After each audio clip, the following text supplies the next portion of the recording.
guys, Frozen X is here. Been a while since I made a Crossout video, but I'm going to start off with the patch notes. There were 3 patches since I last made a patch notes video, but I'm only going to cover the most recent 2, and 0.3.8 was actually a small patch. Basically, they added a new map for Escort mode, Dead Highway, and they added 2 new game modes for Fortress. Now you can race against the time and protect Fortress from a raid or onslaught. Fortress is now available in Defense mode. Fortress is also available in Race mode. Defense mode, they've been experimenting with a new mechanic that has AIs get harder as time progresses, so it's kind of like a zombie survival type of thing where, uh, every wave they get a little bit harder, there's more and whatnot, and they also improved miscellaneous number of texts. So we're going to move on to 0.39, which I actually haven't read yet, but it's actually a pretty huge update. There have been a lot of tweaks to weapons and modules. So the heavy machine gun balance, or heavy machine guns, has been reduced by, or damage has been reduced by 20%. The minigun damage reduced by 15%. That's the MG13D minigun, just to be specific. The Spitfire shotgun damage reduced by 20, and the shotgun Thunderbolt has been decreased by 10. The 25mm autocannon has also been reduced by 15%. The Reaper also by 20%. The 76mm cannon 20%. 76mm turreted. They increased the structure by 10%. They didn't increase damage or lower it. The 88mm lost 10% damage, and the 100mm lost 20% damage. The Spike 1, structure increased by 10% and flight speed increased by 14%. The Scorpion is now has a 15% stronger structure, no changes to damage. The Wasp missile launcher, God, I can't even speak, reduced missile accuracy and reduced missile speed. The Cricket 17mm lost 20% of its damage. The Hurricane launcher has lost 10% of its damage. The Auger lost, sorry, I can't read. The Auger lost 20% of its structure. The Buzzsaw gained 10% structure. Explosive Spear was increased by 30% structure, and so was the Lancelot was reduced.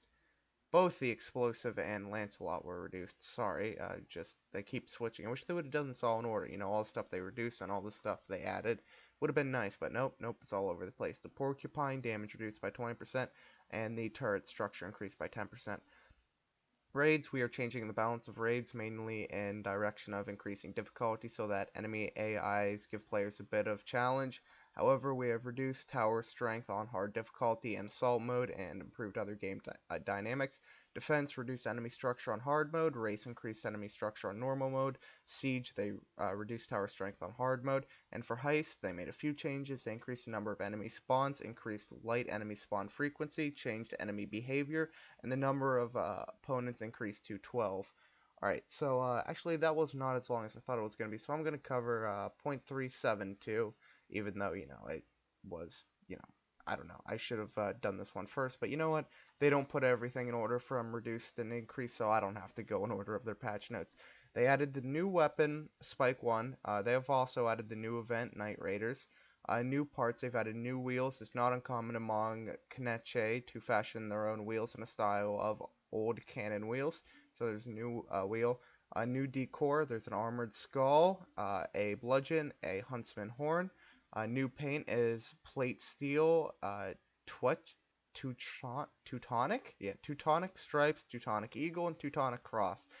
A new resource, Talers. Kneche are few and needed allies. They will pay handsomely for anyone to lend them a hand. Temporary in-game currency. During the event, players will receive it for participating in battles, not much, and accomplishing daily tasks quite a bit. It will leave play once the event is over. Sorry. That could not even be in the game right now. It's actually probably not now that I think about how old this is. They added 2 new portraits. They added a new map called Fortress for the encounter mode. Weapon balance, and I'm going to leave the weapon balance out, but the parts balance I will cover because, well, the weapon balance, the highlights is really they reduced the shotgun spread by 30%, the spread growth was increased by 50%, optimal firing range increased to 20 meters, and damage reduced by 20%. But I'm not going to cover most of the other stuff because, well, they changed the balance in the second patch that I covered. So parts balance, wheels, durability increased by 50%, tracks increased durability, small tracks by 20, hardened tracks by 10, and armored tracks by 15. Frames, durability doubled, slightly adjusted power score, light frames, resistance to melee damage increased by 50%. The interface battle statistics, to let players see how much reputation they have or receive and why. We have added the ability to see statistics in the debriefing menu, added tooltips to battle reputation. Tooltips are displayed when you hover over the cursor of the reputation value in the debriefing menu. Assembly, now you can completely clean up your garage with one button. Added a button to remove all parts. By default, it's assigned to the key delete, and change the assembly panel. Battle statistics, we're introducing a new tab, missions, where players can see their missions progress. The battle statistics menu now has a missions tab. Manufacturing, from now on you can track elements required for building parts in debriefing menu. That's fantastic. Added track components menu to the manufacturing window. You can only track one part at a time. The image of the required part is marked with a special magnifying glass icon in the manufacturing window. The briefing screen now shows the presence or absence of parts required for production. You can find this information in the missions window in the debriefing menu.